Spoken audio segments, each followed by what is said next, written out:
a esta su primera actividad de la materia de anatomía humana. Quien les habla, el doctor Manuel Alejandro Yupanqui Aquise, es y va a ser su docente encargado de la materia durante todo el proceso de duración del curso preuniversitario. Y hoy justamente vamos a iniciar con nuestra primera clase, que la anterior por algunos inconvenientes no se concretó, pero hoy sí vamos a llevarlo a cabo. Entonces, hoy vamos a revisar generalidades de anatomía, específicamente aparato de la vida de relación. Permítanme unos instantes, comparto imagen y comenzamos. Doctor, una pregunta. Adelante, dígame. ¿Qué días vamos a pasar clases con la materia de anatomía? Disculpe. La materia de anatomía tiene 3 clases a la semana en este horario de 8 a 8:45, los lunes, miércoles y viernes. Muchas gracias, licenciado. No tiene por qué.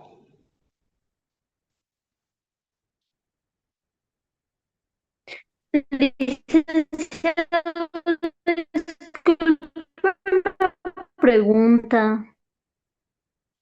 Dígame. ¿Qué libros nos recomienda para estudiar igual en base a lo que está? En la presentación, al finalizar, van a tener una serie de bibliografía que se recomienda y la cual nosotros también hemos consultado. Pero de momento ya les han debido indicar la base teórica de, del preuniversitario son y van a ser estas presentaciones. O sea, que en lo posible asistimos, atendemos y el contenido que vamos a vertir va a ser justamente el contenido que va a ingresar a los exámenes. Respecto de las fechas, porque alguien pregunta fechas de examen, eso lo concretan o lo confirman con los encargados específicamente del sistema de admisión, por favor, de la unidad de admisión. Con mi persona específicamente solo de la materia. Bueno, ya estoy compartiendo Gracias, doctor. imagen. ¿Me confirman si ya tenemos imagen, por favor? Sí, doctor, se puede ver. Sí, doctor. Se puede ver, doctor. Sí, doctor.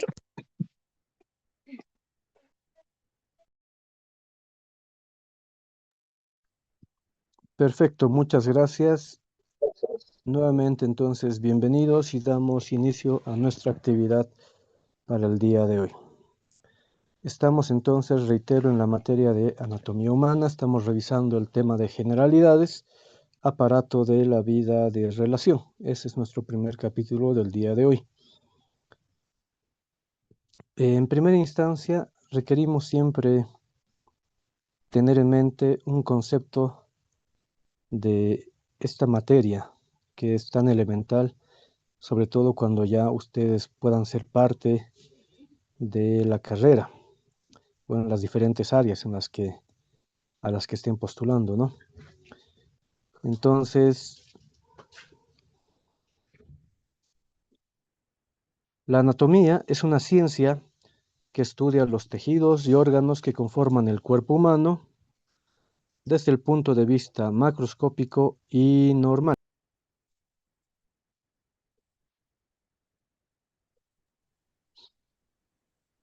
Entonces, como dice acá, como ciencia que es, lo único que requerimos para entender y conocer la anatomía, sobre todo cuando ya se trabaja en preparación cadavérica, es uno de los sentidos, la vista. O sea, todo lo que podemos ver con los ojos es lo que podemos describir, reconocer y detallar en cuanto al organismo humano. Anatomía tiene otra concepción, que deriva del griego, de dos vocablos, ana, repetir o a través de, y tomé, que significa cortar. Entonces, traducido, podemos deducir que anatomía significaría el estudio de los diferentes tejidos y órganos a través de cortes repetitivos en estos tejidos, ¿no? En el cuerpo humano. Vamos a hacer un pantallazo rápido, no es algo profundo, para entender cómo está constituido el cuerpo humano. Todo empieza a nivel molecular, ¿ya? Nosotros estamos constituidos por elementos químicos, específicamente átomos. En este caso, 4 son los átomos tal vez más fundamentales, mas no los únicos, por si acaso. Tenemos carbono, hidrógeno, oxígeno, nitrógeno. Una frase muy típica es el chon, ¿no? O una palabra más que frase, el chon, de la estructura molecular de los organismos vivientes en este planeta. Entonces, estas moléculas van a formar enlaces covalentes en su mayoría, ¿ya? Y al unirse van a constituir moléculas. Hay moléculas de pequeño peso, de mediano y de gran peso molecular. Las que nos interesan tal vez son estas últimas, las de gran peso molecular, en las que se conglomeran 3 grandes estructuras básicas: proteínas, hidratos de carbono o azúcares y los lípidos. Entonces, estas estructuras, proteínas, lípidos e hidratos de carbono, van a ser constituyentes de los diferentes elementos que integran, por ejemplo, una célula, ¿ya? Es decir, tanto proteínas, hidratos de carbono y lípidos se reúnen, forman enlaces y forman estructuras un poco más complejas, pero pequeñas. ¿Qué van a formar? A los organelos. Organelos como la membrana celular, el núcleo, los ribosomas, el aparato de Golgi, el mismo DNA, aunque no es un organelo, pero es un constituyente interno de la célula, los peroxisomas, centriolos, mitocondrias, lisosomas, etc. Todos los organelos. Pero todavía no estamos hablando de un elemento biológico ya reconocido, o sea, no son órganos celulares, o no es un ente biológico con vida aún así ya constituido. Entonces, para que finalmente se pueda reconocer como un ser viviente constituido desde la biología, la medicina y la anatomía, lógicamente tenemos que estos organelos se conjuncionen entre sí y formen una estructura ya más compleja. Y la estructura más compleja y ya reconocida como elemento biológico, o sea, de vida, sería la célula, ¿ya? Sabemos que hay organismos de tipo unicelular y hay otros que son organismos de tipo multicelular. Entonces, nosotros como seres humanos, seres biológicos, somos organelos multicelulares.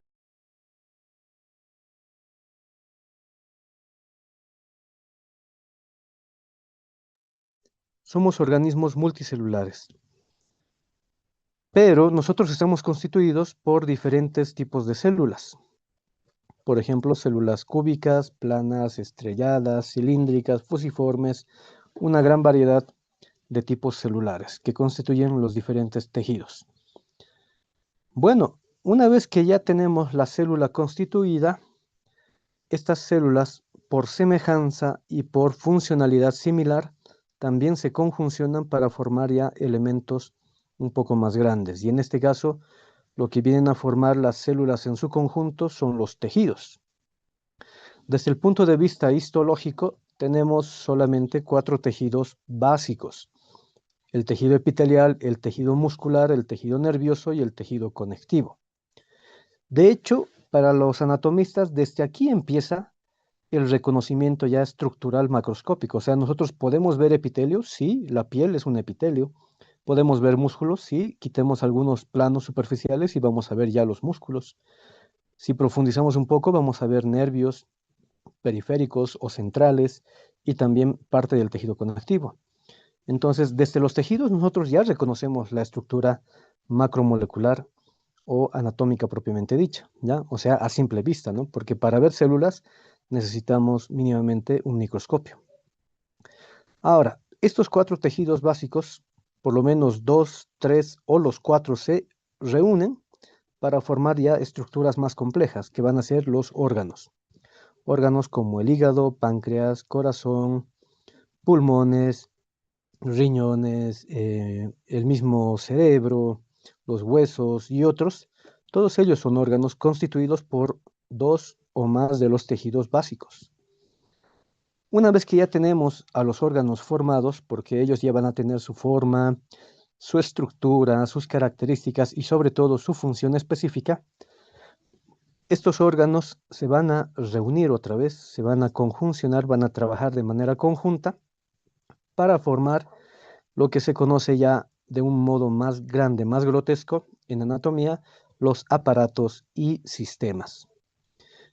Eh, Nosotros hoy con este capítulo nos vamos a adentrar específicamente a uno de los 3 grandes aparatos reconocidos por la anatomía. ¿Cuáles son esos 3 grandes aparatos? El aparato de la vida de relación, el aparato de la vida de nutrición y el aparato de la reproducción. Ahora, que no haya duda o que no se genere la confusión. Alguno dirá, pero ¿y dónde está el aparato digestivo? ¿Dónde está el aparato cardiocirculatorio, urinario? Esos subaparatos son parte de uno de estos 3 grandes aparatos, ¿ya? Y específicamente hoy por eso vamos a adentrarnos y vamos a ser más explícitos, vamos a profundizar en el aparato de la vida de relación. La siguiente clase, el día miércoles, nos corresponde ya ver los otros aparatos, vida de nutrición y de reproducción. Bueno, entonces, en ese sentido, ¿quiénes constituyen el aparato de la vida de relación? Para empezar, un pequeño comentario introductorio de este aparato, un gran aparato. Gracias a este aparato, como su nombre dice, nosotros podemos mantener un estado de relación con el medio externo y con nuestro medio interno, ¿ya? Entonces, el aparato de la vida de relación está constituido, y aquí lo dice en la diapositiva, por 2 aparatos, que son el aparato locomotor y el aparato sensorial, más un sistema, el sistema nervioso. El aparato locomotor, adelantándome un poco, lo tenemos acá en esquema. Se constituye por 3 sistemas: sistema óseo, sistema articular, sistema muscular. O sea, los 3 constituyen el aparato locomotor. Luego tenemos el aparato sensorial. Y el aparato sensorial, lógicamente, incluye los 5 sentidos: tacto, tenemos audición, visión, olfacción y el gusto. Entonces, todos estos órganos y tejidos, al conjuncionarse, forman el aparato sensorial. Y el otro componente del aparato de la vida de relación es el sistema nervioso en general, sistema con sus diferentes componentes, ¿no? Sistema nervioso central, sistema nervioso periférico, sistema nervioso somático, sistema nervioso vegetativo. Entonces, todos estos elementos orgánicos, tisulares, constituyen el gran aparato de la vida de relación. Su nombre lo dice, ¿no? O sea, gracias a estos vamos a poder nosotros interactuar con el medio externo, lo reitero, y también con nuestro medio interno.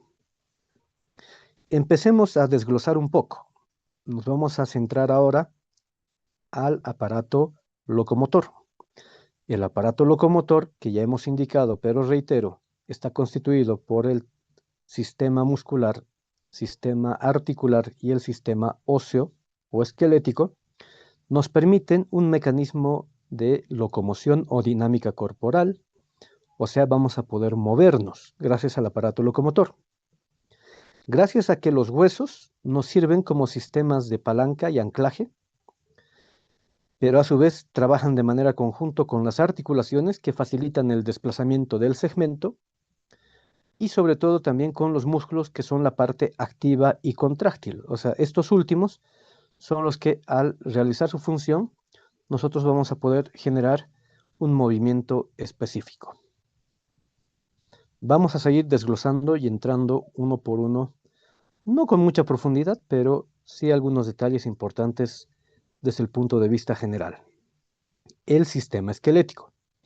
Reitero, el sistema esquelético pertenece al aparato de la vida, pertenece al aparato locomotor y a su vez el aparato locomotor pertenece al gran aparato de la vida de relación. El sistema esquelético en general está constituido por 206 huesos.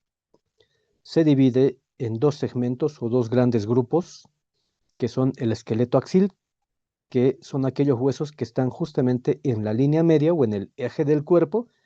Eso significa que vienen a ser parte del esqueleto axil los huesos de la cabeza, toda la columna vertebral y los huesos del tórax, como el esternón y las costillas. En cambio, el esqueleto apendicular tenemos dos. El esqueleto apendicular superior o torácico, que sería el miembro superior, y el esqueleto apendicular pélvico o inferior.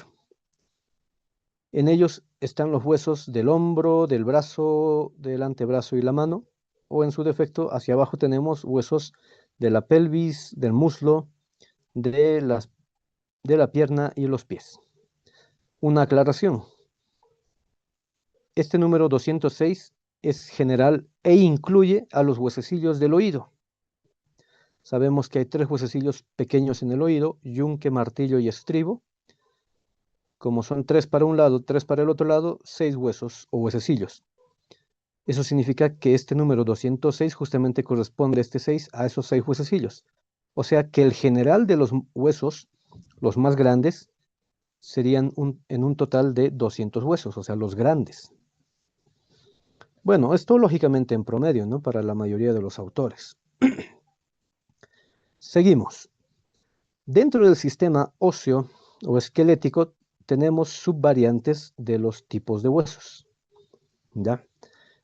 Vamos a detallarles una clasificación muy general y muy aceptada.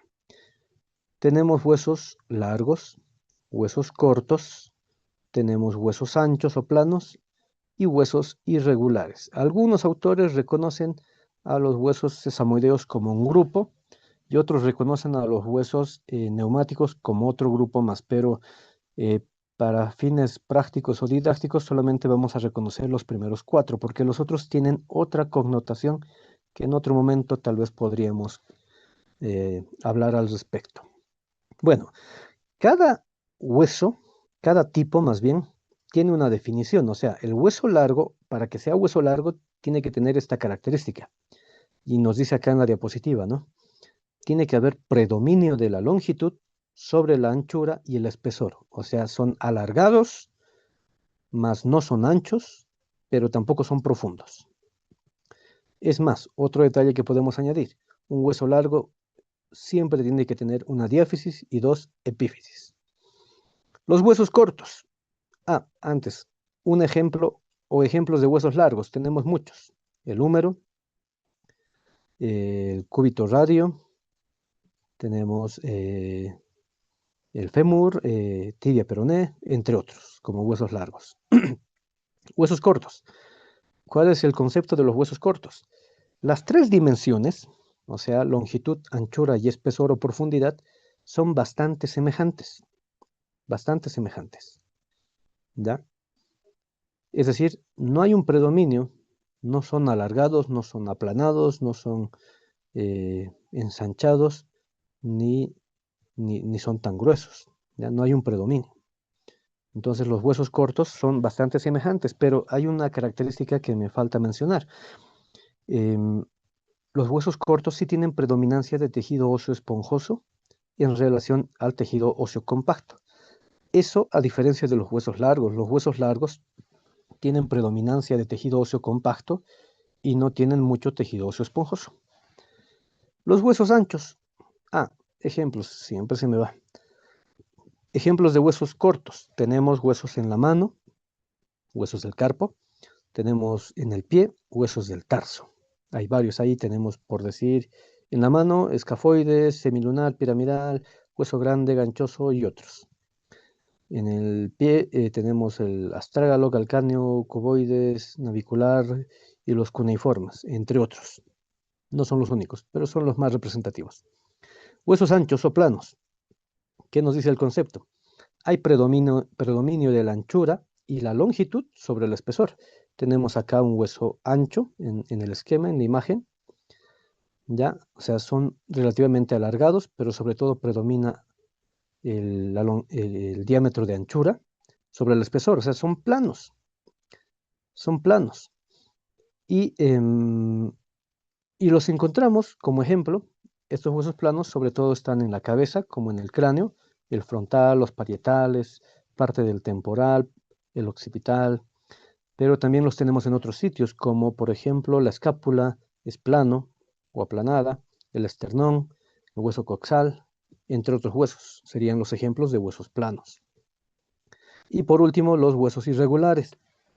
Los huesos irregulares, lógicamente, su nombre lo dice, ni son largos, ni son cortos, ni son anchos, o sea, no pueden encajar en ninguno de esos tres grupos anteriores. Y además, no tienen una forma específica, son dismórficos o amórficos. Y sus dimensiones tampoco son simétricas, no son muy simétricas, ¿ya? El ejemplo más peculiar de un hueso irregular siempre van a ser las vértebras. Pero tenemos otros huesos irregulares, por ejemplo, en el cráneo, el esmoides es un hueso irregular, el esfenoides es otro, y tenemos otras variantes más. Eso en relación a el sistema óseo. Entonces, si se están dando cuenta, hasta aquí estamos hablando del aparato locomotor, y el aparato locomotor constituido por los tres sistemas óseo, articular y muscular. Ya hemos terminado con el sistema óseo, pasamos a revisar el sistema articular. El sistema articular, como su nombre dice, está constituido por todas las articulaciones que encontramos en el organismo humano. Pero, ¿qué es una articulación? Una articulación es un punto o área de contacto entre dos o más superficies óseas que nos van a permitir y facilitar el movimiento o el desplazamiento de un segmento corporal. Bueno, aunque dependerá del tipo de articulación, pero varias de las articulaciones sí permiten el desplazamiento y el movimiento. A las articulaciones también las vamos a catalogar o clasificar o subdividir en tipos o variantes. Tres de manera histomorfológica, hay tres tipos: las fibrosas, las cartilaginosas y las sinoviales. Fibrosas, ¿qué nos dice el concepto? Para que una articulación sea fibrosa, el medio de unión tiene que ser un tejido fibroso, o sea, un ligamento. Los ejemplos más claros son las articulaciones entre los huesos del cráneo, o sea, las suturas que tenemos acá. No se nota, entre hueso y hueso no se nota el ligamento, pero si hacemos un estudio histológico, sí vamos a ver que hay estructura fibrosa uniendo a ambos huesos. Otra variante, cartilaginosa, articulación cartilaginosa. Su nombre lo dice, y el concepto también aquí en la diapositiva nos dice, para que sea una articulación cartilaginosa, el medio de unión tiene que ser un fibrocartílago, como por ejemplo la unión entre los cuerpos de las vértebras. Entonces, este elemento en color celeste entre vértebra y vértebra superior e inferior, que se conoce como el disco intervertebral, es un fibrocartílago, o sea, es como una especie de hule, si gustan, ¿ya? Y ese elemento, al unir a estos dos huesos, permite un movimiento, y además que está permitiendo la unión de ambos huesos, ¿ya? Y en un momento vamos a detallar algún otro carácter de este tipo de articulaciones. No son las únicas, pero son las más representativas. Otro de tipo cartilaginoso, también por ejemplo, la sínfisis del pubis. Entre la porción púbica izquierda y derecha de los huesos coxales hay también un fibrocartílago. Otra variante, las sinoviales. Para que una articulación sea sinovial, aquí nos dice la diapositiva, tiene que tener una cubierta cartilaginosa, generalmente hialina, un espacio articular, un líquido articular y una membrana también articular. pero como se llaman sinoviales, le añadimos justamente ese término, sinovial, es decir, cubierta cartilaginosa sinovial, espacio sinovial, líquido sinovial y membrana sinovial.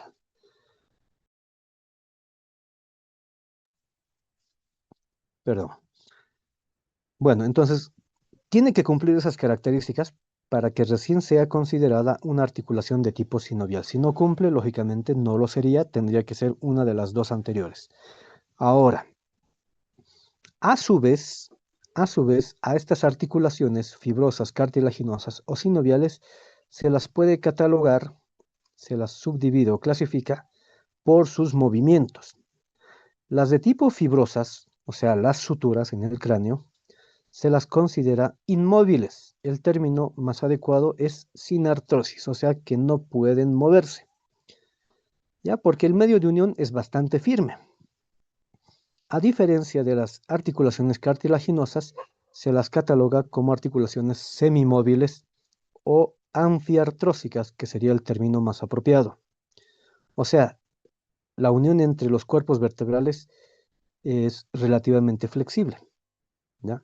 Por eso tenemos movimientos, sobre todo a nivel de la columna cervical y a nivel de la columna lumbar, hay mucho movimiento que puede generar todo el tronco, ¿no?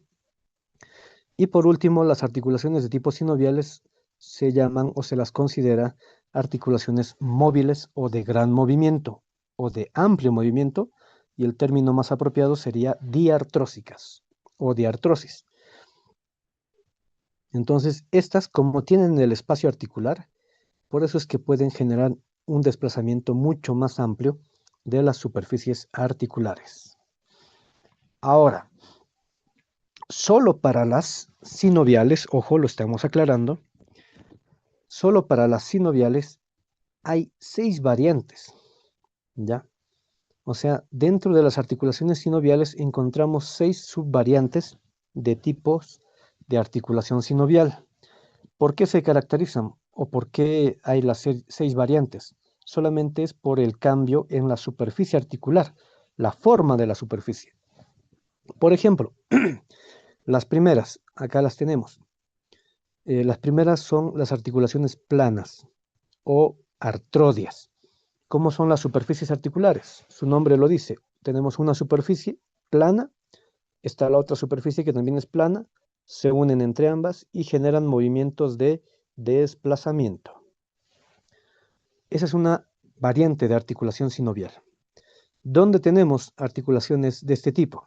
Por ejemplo, en los huesos, en las uniones de los huesos del pie, en el tarso, también en el carpo, en el metacarpo y otros sectores, ¿ya?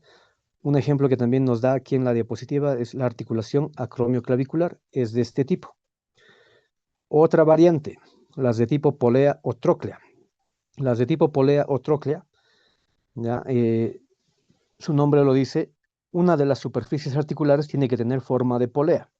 Si alguno no conoce o no entiende bien cómo es una polea, imagínense, más que imaginarse, de seguro conocen un yoyo.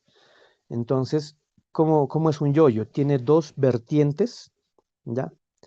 Pseudocilíndricas y están unidos por un pequeño vástago. Entonces, esas 2 vertientes justo junto con el vástago representan una polea. Y ahí se pone, ahí se ata más bien el cordel, ¿no? Del yoyo. Así son las poleas.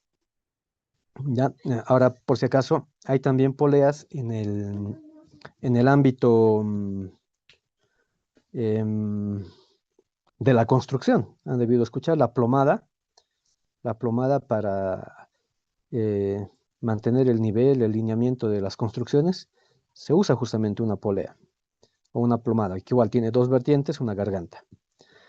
Bueno, ¿dónde tenemos ese tipo de articulación? Un ejemplo típico es la articulación húmero-cubital, pero también tenemos aquí en la diapositiva nos dice otro ejemplo que es la articulación o las articulaciones interfalángicas. Ahí son varias articulaciones de este tipo que las pueden reconocer. Otra variante, las de tipo esféricas o en artrosis. En estas variantes esféricas o en artrosis, la teoría nos dice que una de las superficies tiene forma o es parte de un segmento de esfera. Ahí tenemos el segmento de esfera representado por mi puño. ¿Cómo va a ser la otra superficie? También es una esfera, pero es una esfera hueca. O sea, tienen que complementarse. Esta es convexa y esta otra va a ser cóncava. Entonces se unen las dos y se genera el movimiento. ¿Ya? Como es segmento de esfera, puede generar muchos movimientos. En un rato vamos a hablar de ello. ¿Dónde encontramos este tipo de articulaciones que son bastante representativas? En el hombro, en la cadera. No son las únicas, son las más representativas. O sea, la articulación escápulo-humeral y la articulación coxofemoral. Serían como ejemplos. Después, otra variante, tenemos las de tipo trocoide o en pivote. ¿Ya? Las trocoides, ¿qué nos dice la teoría? Una de las superficies articulares tiene forma de cilindro. Acá tengo, por ejemplo, este objeto. Es un cilindro. Entonces, la superficie de uno de los huesos va a ser así, cilíndrica. ¿Cómo va a ser la otra superficie? Tiene que ser cóncava, complementaria, porque el cilindro es convexo, es convexo. Entonces, la otra superficie tiene que ser complementaria, cóncava, para que el elemento después pueda girar ahí, en la parte central. Por eso es de pivote. Puede hacer movimientos rotatorios en el centro. ¿Dónde tenemos este tipo de articulaciones? Por ejemplo, en pivote, bastante típicas son las articulaciones radiocubitales, tanto proximal y distal, o superior e inferior. ¿Ya? Es muy típica esa articulación en pivote. Después las de tipo elipse o condilias. Las de tipo elipse o condilia, como su nombre indica, una de las superficies es un cóndilo, es una elipse, o si gustan, es una media luna. Así de esta manera lo estoy representando con mis manos, si es que me están viendo ahí en pantalla. Esta es una de las superficies, convexa, en media luna. ¿Cómo va a ser la otra superficie articular? También en media luna, pero cóncava, opuesta. Entonces, sobre ese eje se va a producir el movimiento. ¿Dónde tenemos articulaciones de este tipo? Articulación condilia. Una que es muy típica es la radio carpiana, la que tenemos ahí en esquema. Otra que también es típica es la articulación temporomandibular, que nos dice acá en la diapositiva. Y por último tenemos las articulaciones de tipo celar o silla de montar. Esa variante la tenemos acá. En esa parte espero que estén siguiendo con la flecha que estoy señalando. Su nombre lo dice, ¿no? Tiene forma de silla de montar, o sea, como la de un caballo, para un jinete. Entonces, esa silla de montar, ¿cómo es? Es cóncava por un lado, pero si lo vemos de otro ángulo, es convexa. Más o menos así, si es que logran ver mis manos, ahí tenemos. Aquí tenemos una concavidad y hacia el otro lado hay una convexidad, hacia este lado. ¿Cómo tiene que ser la otra superficie articular? Opuesta, pero complementaria. O sea, el jinete cómo cabalga sobre la silla de montar. De esta manera. Cabalga de esta manera. Entonces puedes realizar este movimiento. ¿Qué dice la teoría? La otra superficie articular tiene que ser opuesta. Para la concavidad tiene que haber una convexidad. Para una convexidad tiene que haber una concavidad. Entonces las dos superficies tienen ambas, pero en diferentes sentidos. Bueno, esas son las 6 variantes de las articulaciones sinoviales.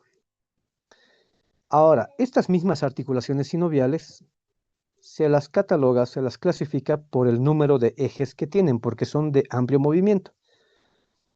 Pueden tener un eje, monoaxiles, como las de tipo torcoide. Pueden tener 2 ejes, o biaxiles, como las condilias y las celares. O pueden ser tri o poliaxiles, como las enartrosis, las esféricas.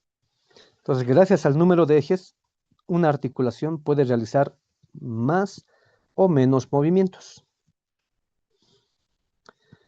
Hasta aquí ya hemos visto sistema óseo, sistema articular, ahora entramos al sistema muscular. Verifiquemos el tiempo, por favor.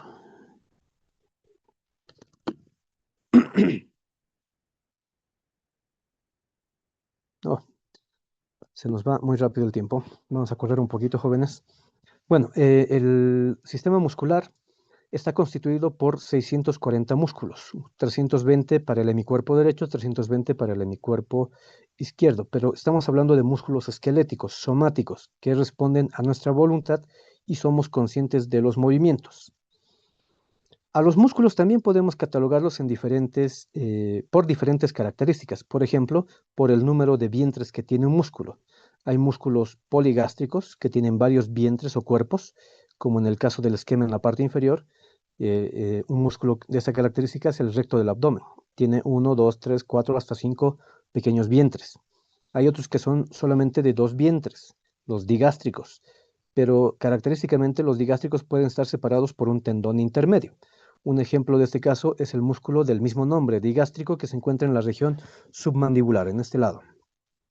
Y la mayoría de los músculos son monogástricos, o sea, de un solo vientre. A estos músculos también los catalogamos por la dirección de sus fibras musculares. Hay músculos que tienen fibras longitudinales o paralelas, como los músculos rectos. Hay otros que son convergentes, son bastante anchos al medio y bastante angostos a los dos extremos porque aparecen los tendones. Se los cataloga como músculos de tipo fusiforme. Hay otros que son anchos en la parte superior y bastante angostos hacia la parte inferior porque ahí aparece el tendón. Tienen aspecto de leque, ¿ya? Que son convergentes. Hay otras variantes que son oblicuas, unipenados, porque las fibras se insertan solamente en un lado del tendón.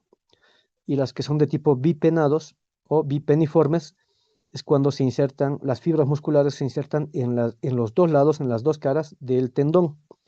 Pero hay músculos que tienen varios tendones y por ende pueden terminar siendo multipenados. Y hay algunos músculos que tienen sus fibras de tipo circular. Esos serán músculos de tipo constrictores o esfínteres. A su vez, también algunos músculos se los puede catalogar por el número de cabezas que comparten un solo tendón. Por ejemplo, los de tipo bíceps. Es un músculo que tiene 2 cabezas. El más típico, lógicamente, se encuentra en el brazo, la región anterior, el bíceps braquial, pero siempre tiene que compartir uno de los 2 tendones. En este caso, comparten el tendón inferior. Lo mismo ocurre con el tríceps, ¿ya? Es un músculo con 3 cabezas. Las 3 cabezas hacia arriba están separadas, pero hacia abajo comparten un solo tendón. Ejemplo típico, también el tríceps braquial en la parte posterior del brazo. Luego tenemos a los cuádriceps o al cuádriceps. Lo mismo, es un músculo con 4 cabezas, pero comparten un solo tendón. El ejemplo típico es el cuádriceps femoral. ¿Qué características va a tener un músculo? Un músculo tiene que tener un origen, ¿ya? ¿Qué es el origen en un músculo? Es aquella inserción tendinosa muscular que generalmente se encuentra en la parte superior o medial o proximal de un segmento corporal. Pero además, un músculo tiene que tener una acción.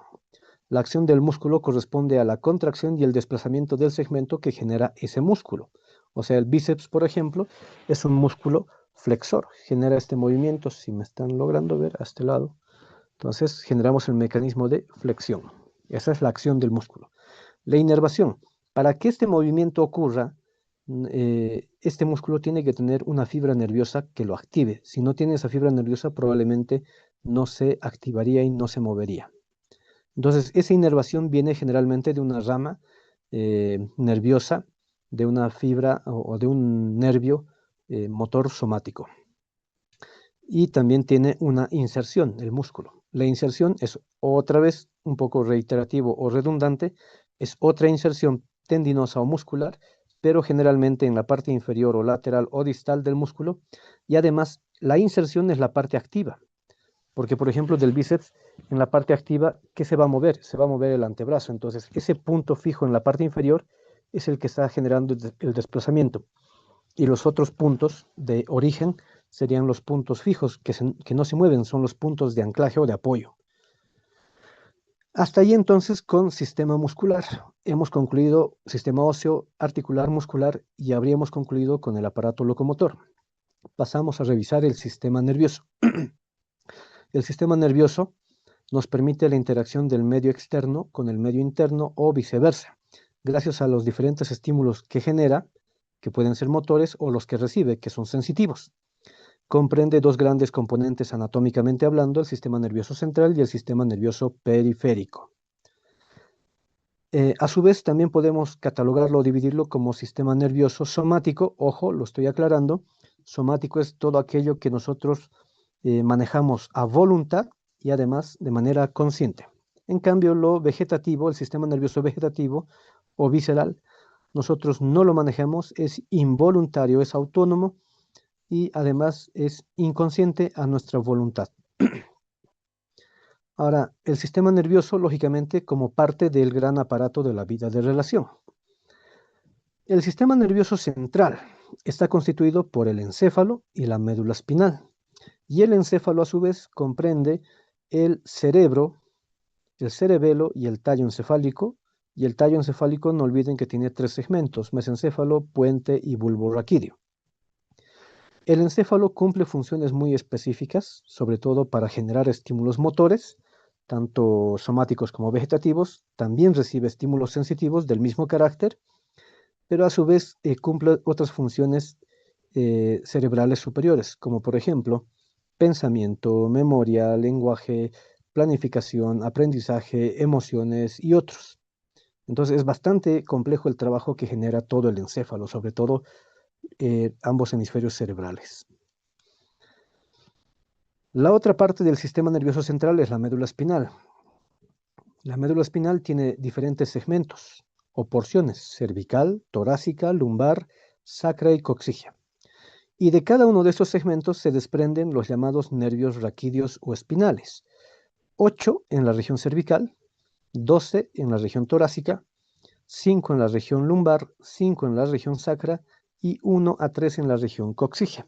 Al final podemos llegar a tener, cada persona puede llegar a tener entre 31 a 33 pares de nervios espinales.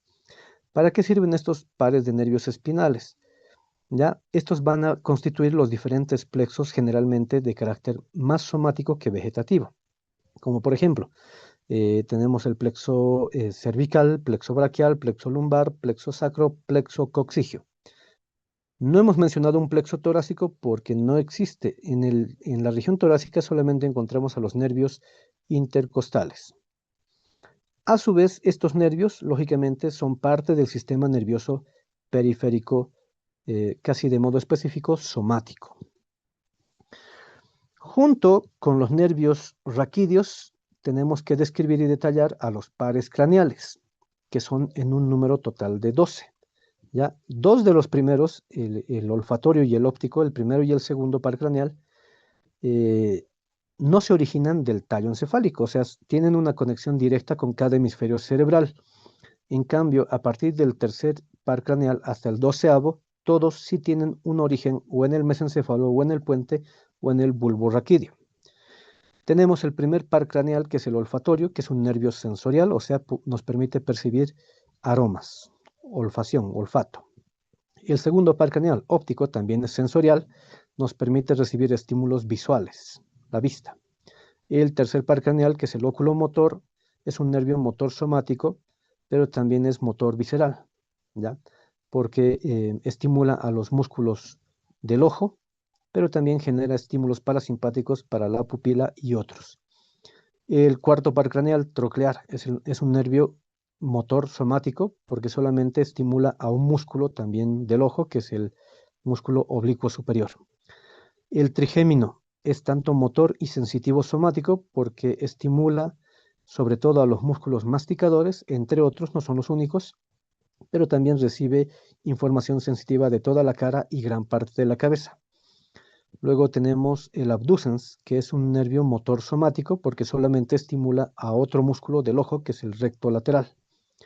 Luego tenemos el séptimo par craneal, el facial, que es motor somático y visceral.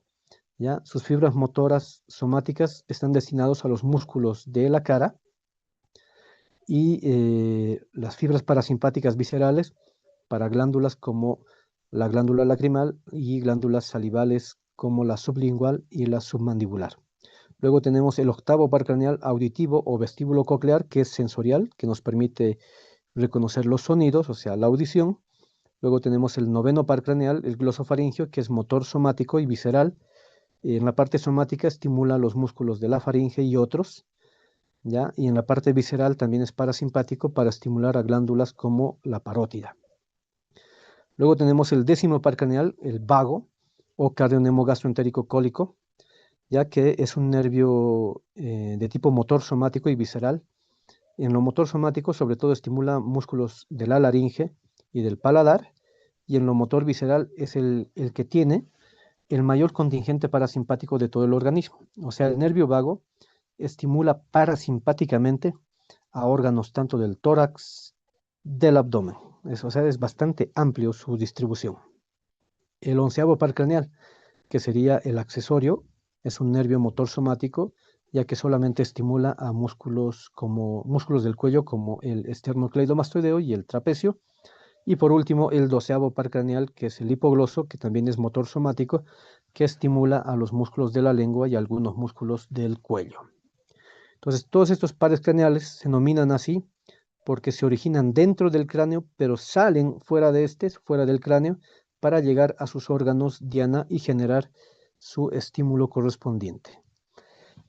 Junto con el sistema nervioso periférico y el sistema nervioso central, en este caso, tenemos el sistema nervioso vegetativo o autónomo visceral, que sería lo mismo, que se divide en dos componentes, ¿no? El componente simpático y el parasimpático. Para el componente simpático tenemos una gran cadena nerviosa que se conoce así, con ese nombre, cadena simpática, desde el cuello hasta la pelvis. En cambio, lo parasimpático generalmente solo se subdivide en dos grandes regiones, el parasimpático craneal y el parasimpático pélvico. Pero las funciones que cumplen ambos componentes del sistema nervioso vegetativo son antagónicas. ¿Qué significa? Que lo que haga uno de los sistemas, en ese caso puede ser simpático, el otro va a hacer todo lo contrario. Por ejemplo, en el ojo, el sistema nervioso simpático produce midriasis. ¿Qué es midriasis? Aumentar el diámetro de la pupila, ¿ya? Aumenta el diámetro. O lo que es lo mismo decir dilatación pupilar, como está aquí en el gráfico, ¿no? Si eso hace el simpático, ¿qué hará el parasimpático? Lo contrario, lo opuesto. Entonces el parasimpático no aumenta el diámetro de la pupila, sino disminuye el diámetro pupilar, o sea, genera miosis. Otro ejemplo rapidito. A nivel del corazón.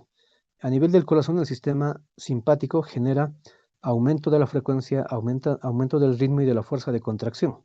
O sea, dicho de otra manera, produce taquicardia el sistema simpático. ¿Qué va a generar el sistema parasimpático? Lo contrario, va a generar bradicardia, disminuyendo la frecuencia y disminuyendo la fuerza de contracción. Y así podemos ir desglosando de los diferentes tejidos y órganos en los que actúa tanto el sistema simpático o parasimpático, pero lo tenemos acá detallado en el esquema. Y hasta ahí habríamos concluido con lo que es sistema nervioso, que es parte del aparato de la vía de relación, y terminamos la presentación de hoy con el último componente del aparato de la vía de relación, que es el aparato sensorial. Ya lo habíamos adelantado, esto es un poco reiterativo. El aparato sensorial está constituido por los 5 sentidos. Sentido de la vista, los ojos, que nos permiten reconocer estímulos visuales, fotogénicos, o sea, imagen, estímulos, o el sentido del olfato, que nos permite reconocer estímulos químicos, odoríferos. Luego tenemos el sentido del gusto, que también nos permite reconocer estímulos químicos, pero para los sabores, dulce, salado, ácido y amargo. Luego tenemos la audición, que nos permite reconocer los sonidos, un estímulo físico. Y por último, el tacto, ¿no? La piel. Y gracias a la piel nosotros podemos percibir otros estímulos como el dolor, la temperatura, entre otros, ¿ya? Ahora, aclarar por último, dentro del oído también está el sentido del equilibrio, que no es un sentido como tal reconocido, pero está integrado dentro de la estructura del oído interno. Y bueno, con esto, señoritas jóvenes, y además por el tiempo, se agradece la participación. Aquí está justamente lo que alguien pedía. Son todas las referencias bibliográficas que ustedes pueden consultar para profundizar un poco más o para volver a eh, reconocer todo este contenido teórico que se acaba de plasmar con esta presentación. Bueno, si tuvieran alguna Doctor, una pregunta antes de consulta. que cerremos la sesión, adelante. Buenas noches, doctor. Tenía En las una consulta. diapositivas se ¿Podría van a repetir, pasar. por favor, lo que mencionó las terminaciones? Mencionó otras terminaciones sobre lo de la dilatación de las pupilas en el sistema de simpático y parasimpático, por Midriasis, favor. dilatación pupilar, midriasis, contracción pupilar, miosis.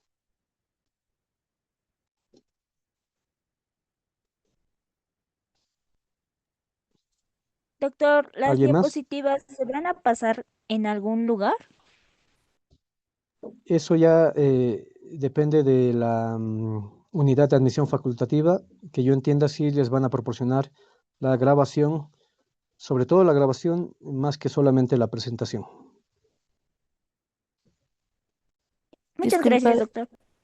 Disculpe, doctor, ¿nos puede dar un ejemplo sobre los músculos circulares? En el ojo, por ejemplo, tenemos el orbicular, en la boca tenemos también otro orbicular.